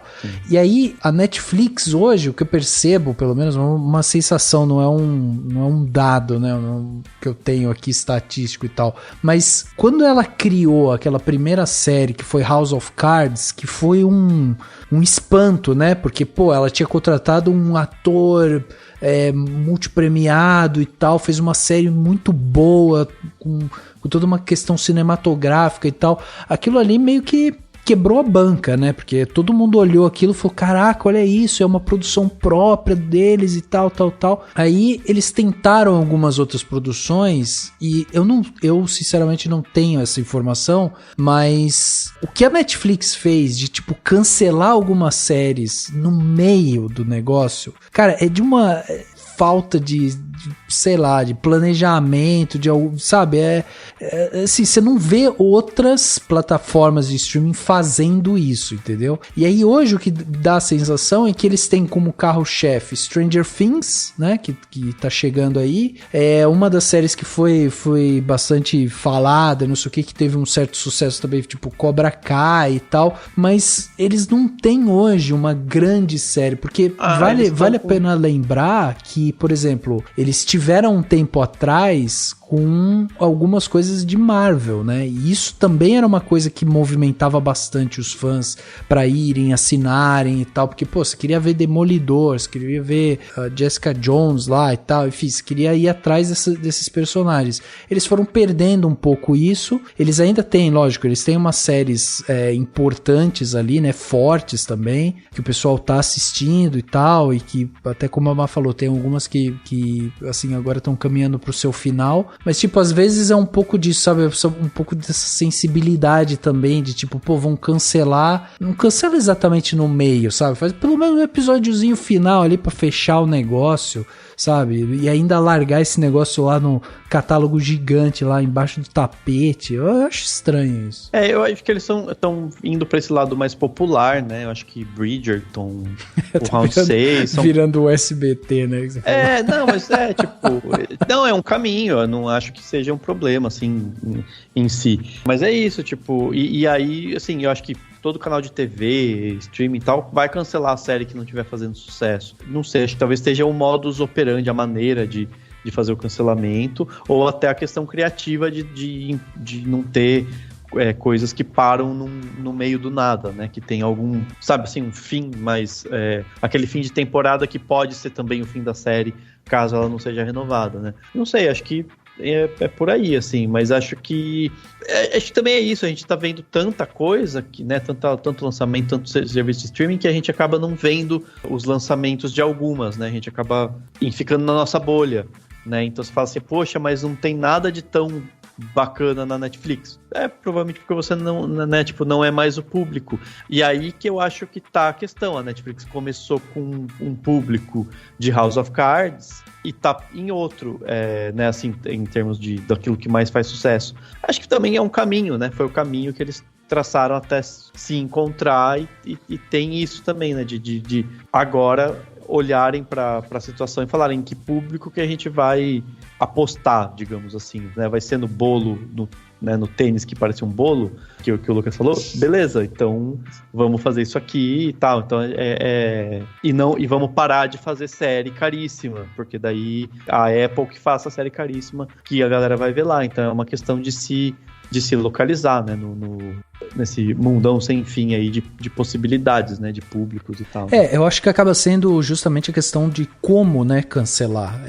Esse é um dos principais problemas. Agora, só para trazer a informação correta aqui, né, para os nossos ouvintes e tudo mais, assim, ó, a Netflix, ela tem vários produtos interessantes, né, eu comecei falando aqui justamente sobre House of Cards, mas, por exemplo, a Netflix teve agora recentemente, tipo, The Crown, que ainda tá acontecendo, né? O Gambito da Rainha, The Umbrella Academy, Elite, Cara Gente Branca, Dark, Sex Education, Stranger Things, tipo, são todas marcas de séries muito fortes, assim, que fizeram sucesso. Algumas já terminaram, né? Como Dark, Cara Gente Branca e tal, que terminaram. Outras ainda estão rolando. Mas a grande questão é que essas séries que foram produzidas, elas acabam tendo sua marca única, né? Elas não estão vinculadas a outras coisas, como, por exemplo, as séries da Marvel, por exemplo, do Star Wars, né, que tem todo um universo por trás, e como a gente estava falando antes também, a questão do Game of Thrones, que tem uma marca por trás, né, e vai chegar já forte, com hype lá em cima, porque já tem isso. Não à toa, a Netflix tem investido bastante nisso, né, porque dentro da história, né, se você pegar as 10 séries mais caras da história, por exemplo, a mais cara de todas até hoje foi Game of Thrones, né, que tá na lista lá, com episódios que contavam com um orçamento de 15 milhões de dólares, que vai dar mais de 80 milhões de reais. Então, assim, era uma série super pesada. Agora, em segundo lugar, vem The Crown, The Crown é uma série super cara também, que é da Netflix e tem um orçamento estimado aí de 13 milhões de dólares, que vai dar mais ou menos uns 67 milhões de reais aí por episódio. Então é uma coisa super pesada. Então dá pra ver, dá pra perceber exatamente como a Netflix acaba investindo bastante em suas séries para tentar criar justamente esse amparo, né? Já que ela não tem exatamente as marcas e por trás, né, das séries, ela investe muito, principalmente nas séries que vão dando certo, daí ela coloca muita grana ali, porque você vai criando uma marca própria e muito forte também. E tem a questão também da métrica que a Netflix usa para avaliar se uma série merece ser renovada, merece continuar ou não, né?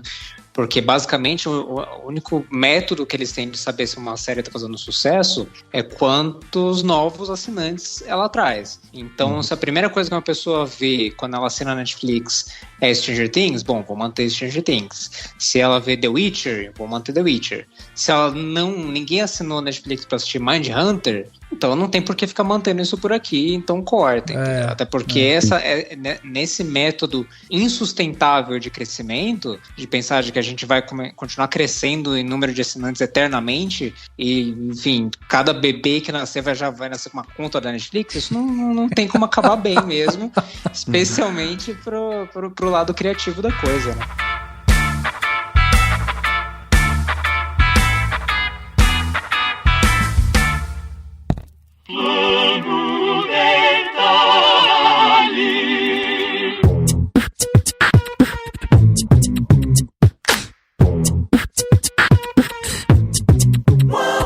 Plano Detalhe da semana, né? Aquele momento aqui de dar dicas pra vocês, né? Afinal de contas, é pra isso que estamos aqui. A gente todo o papo principal é só uma desculpa pra chegar nesse momento aqui, que é quando a gente quer ficar dando dica.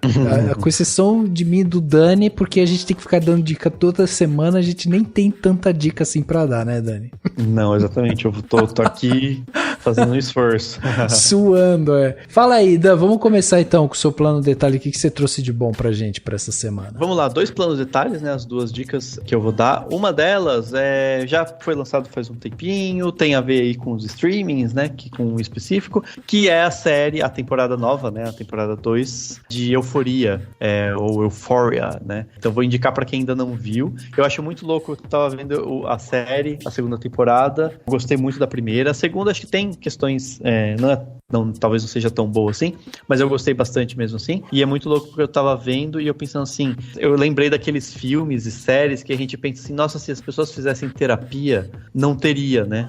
Esse filme, não teria essa história.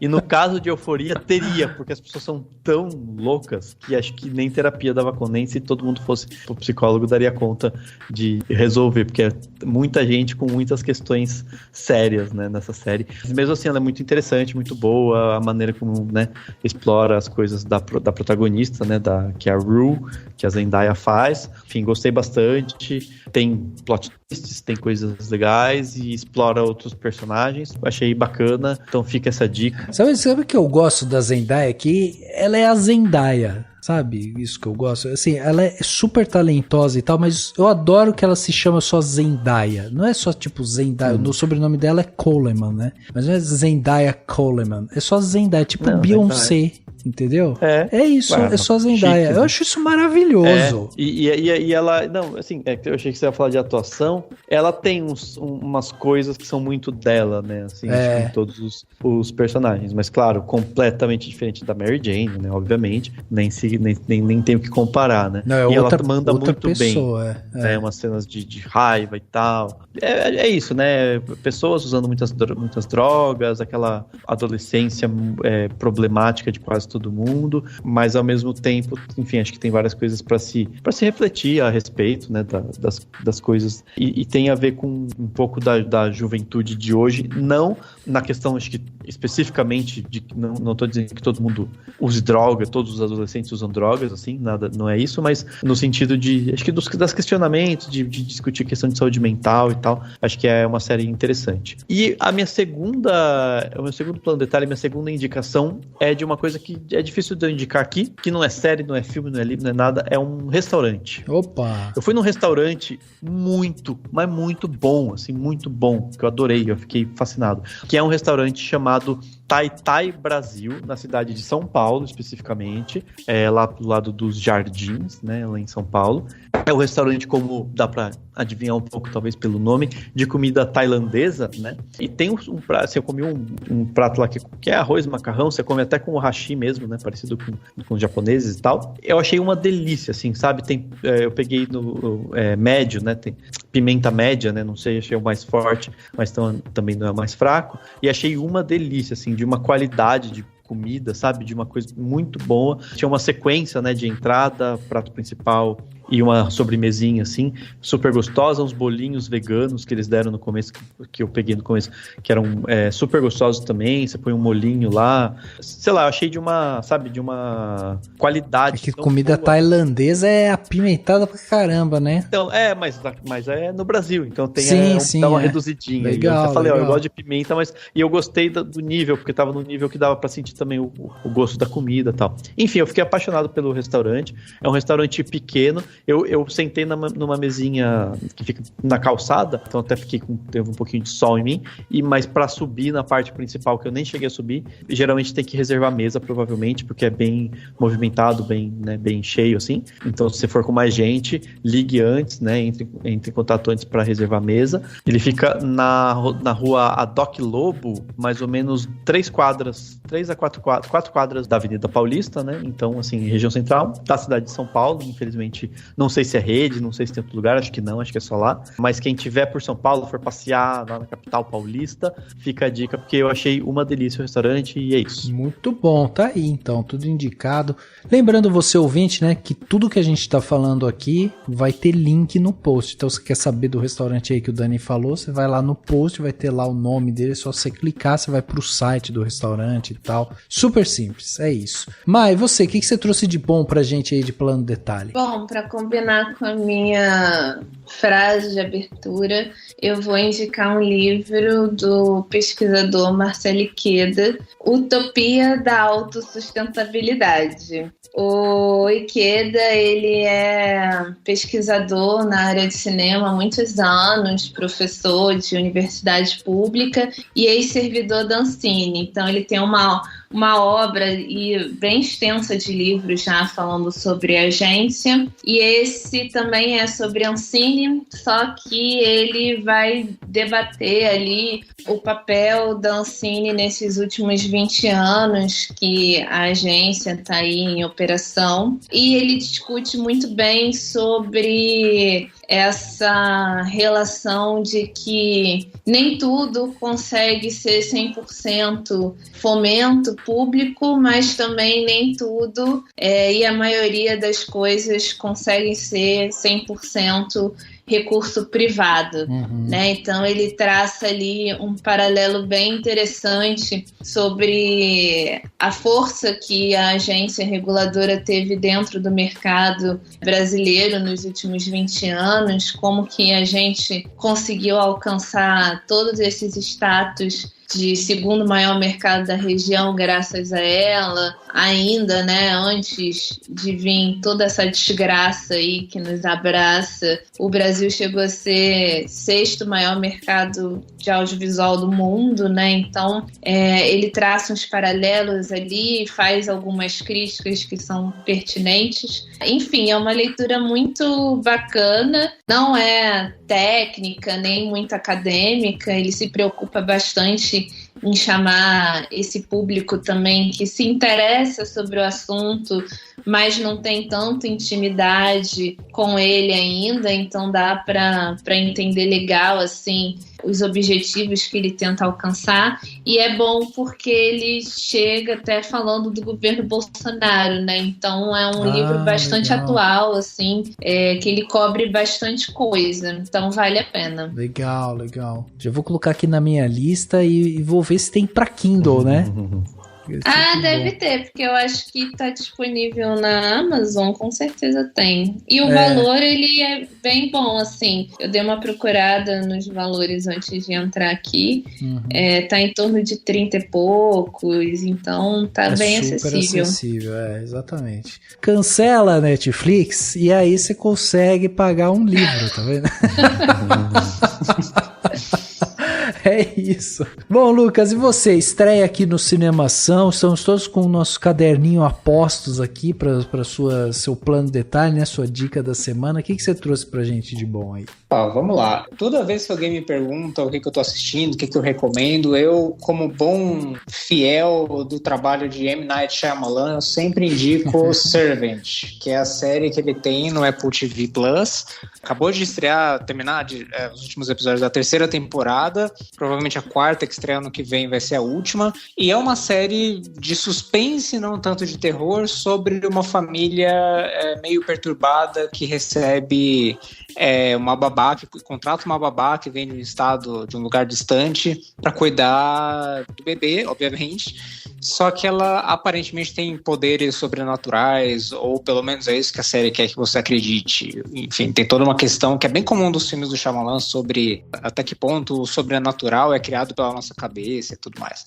É uma série muito boa mesmo, que tem todo um cuidado com fotografia e com montagem, e com o elenco é excelente, assim, é bem humorada. Pra quem passa mal com história de terror, não vai passar mal com essa, porque não é nada muito gráfico, assim. É só aquela sensação constante de que vai dar merda em algum momento, assim, sabe? E você fica ali na beira do sofá, assim, esperando acontecer. Eu sempre indico, porque eu acho que de tudo que estreia no streaming, assim, essa sempre passa despercebido, ninguém fala, ninguém assiste, mas é, pra mim, uma das melhores coisas que eu vi na televisão, assim, em muitos anos. Então, fica essa dica aí. Pô, eu tô vendo aqui com o Robert Grint, o Toby Kebbell. Pô, legal, tem um elenco legal também. A filha do Shyamalan dirige alguns episódios também, ela é muito boa, a julgar pelos episódios que ela dirige, assim. Legal. É bem legal. É isso? Mais alguma coisa? Olha, se me permite... Por favor.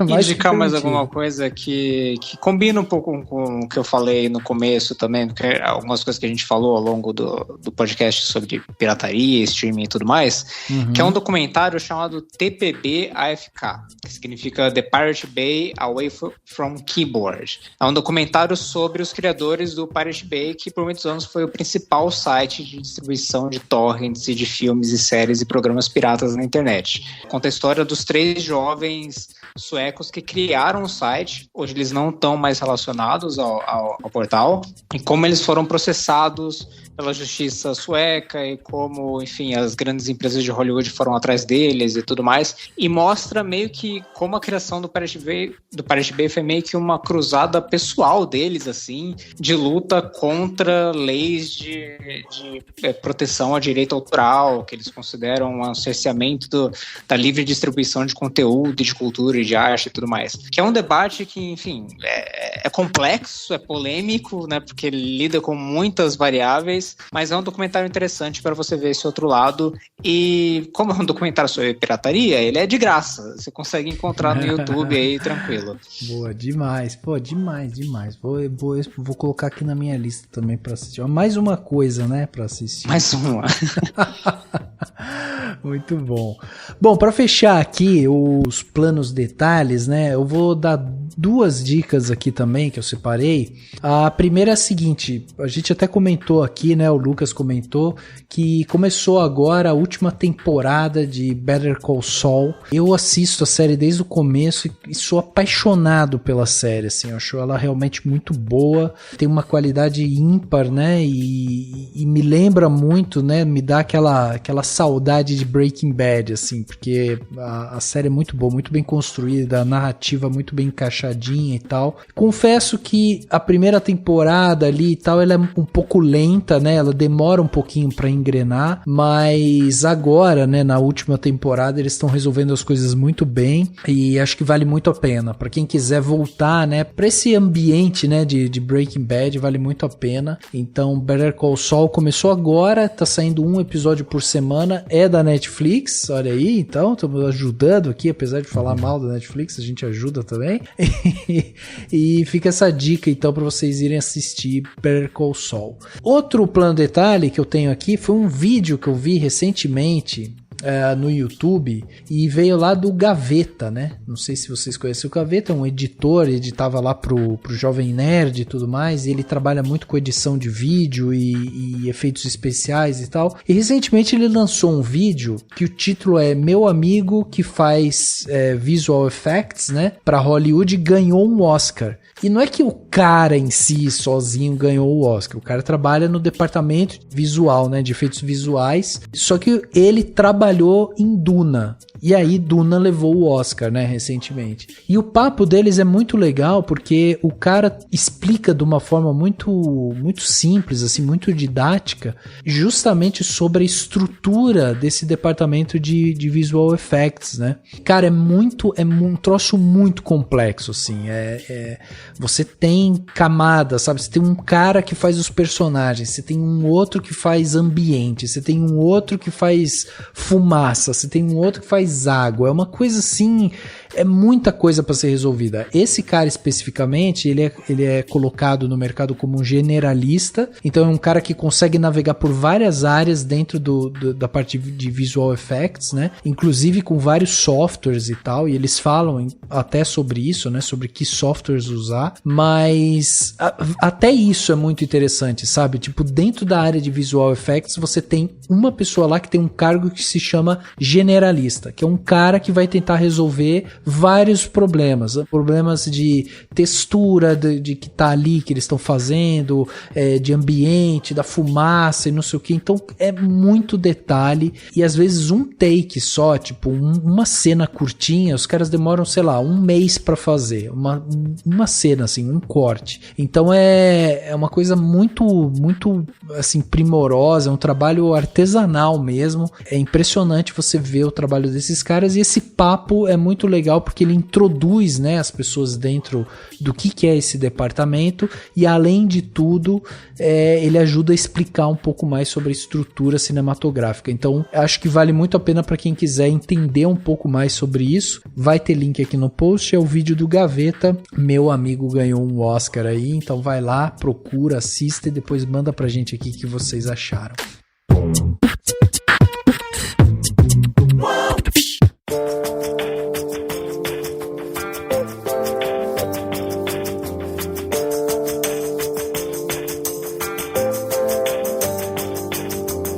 Gente, chegando aqui no final do podcast do Cinemação, podcast 457, batemos esse papo aqui, né, sobre plataformas de streaming, falamos aqui sobre tudo que rolou aí com a Netflix e, né, o que a gente acha que pode melhorar, piorar, enfim, um papo muito interessante, e a gente não ia conseguir fazer esse papo aqui sem esses nossos dois convidados que vieram aqui, doaram seu tempo aqui pra gente, pra ajudar a gente entender um pouco mais, né, sobre o assunto.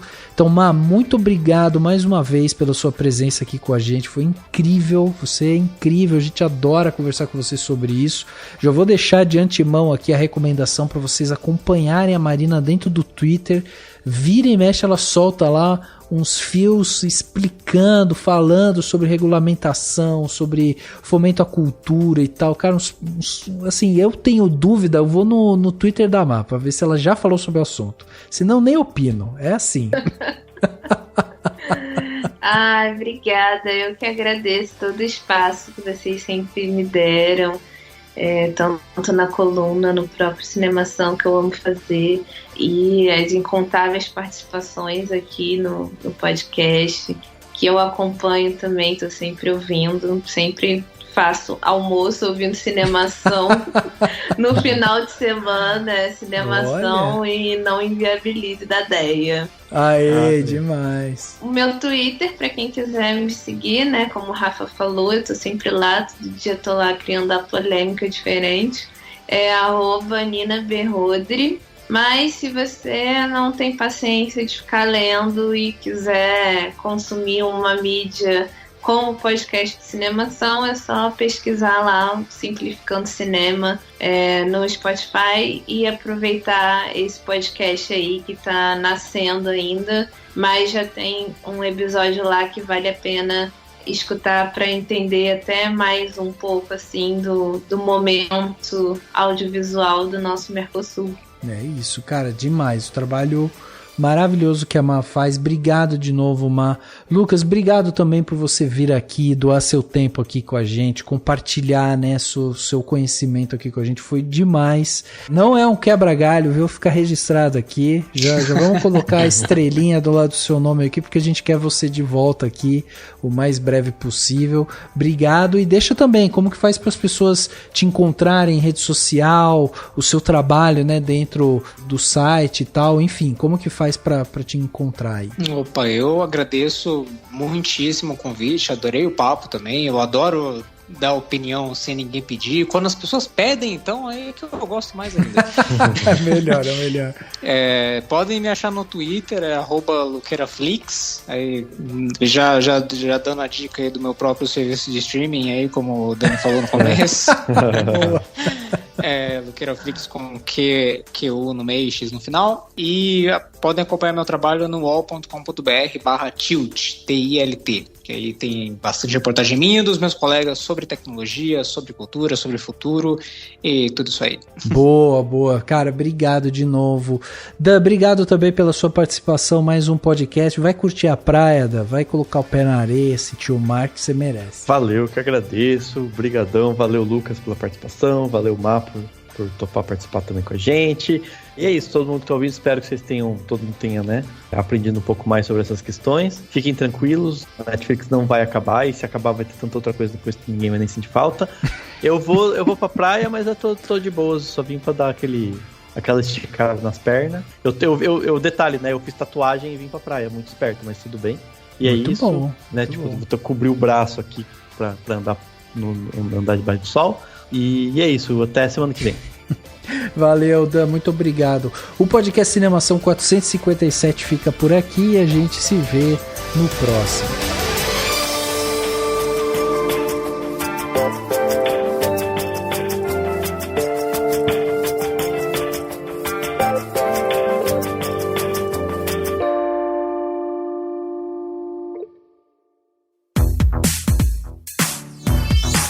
Esse podcast foi editado pela Isso Aí Design. Tudo isso é forma com função. É design estratégico. É isso aí.